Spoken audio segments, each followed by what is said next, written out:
We started Under the Hoodie years ago. You know, playing into the black sweatshirt, dark room, elite hacker vibe. But the truth is, our pen testers and research are the core of what Rapid7 stands for.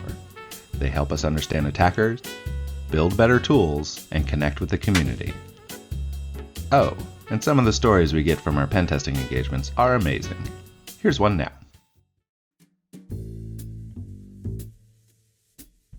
One time, during a phishing-only engagement, the client gave me several phone numbers to contact, all part of a phone routing system. I wanted to understand what types of support calls the technical support person usually took before I actually chatted with anyone, so I performed OSINT and looked at Facebook, LinkedIn, and other sites to find current employees at the company. I also looked to see if there was any breach data that went along with the client's name, and while I did find some, I wasn't sure how old or reliable the data was. From there, I began my calls. One of the phone numbers routed me to a technical support person, and when they asked who I was, I pretended to be a specific employee I'd found using LinkedIn. My problem? I just got back from vacation and completely forgot my credentials. Totally fine, said tech support. Since they already had my name, they just needed the last 4 digits of my social security number. No problem, I said.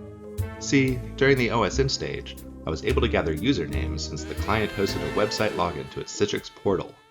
Also, the breach data I discovered happened to have several password combinations that appeared to include 4 numbers at the end, such as Frank0201. I took a swing in the dark, picked the LinkedIn user's last 4 numbers of their breached data, and held my breath.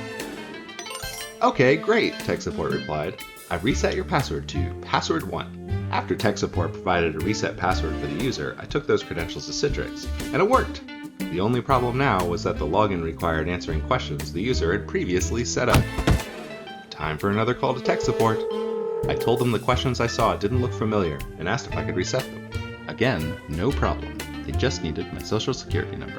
Now that the security questions were reset, I was able to successfully log into the client's Citrix portal. With this kind of access, I was able to log into a virtual desktop infrastructure via Microsoft Remote Desktop. From there, I was able to search a server file share for the words password, passport, HR, social security, and more. I got every single one. I told the client what had happened, and they weren't pleased to hear that their after-hours support likely didn't even look up and verify the social security number, because, as it turns out, the number I provided wasn't even correct. Well, that's just one example of our pen testing team at work.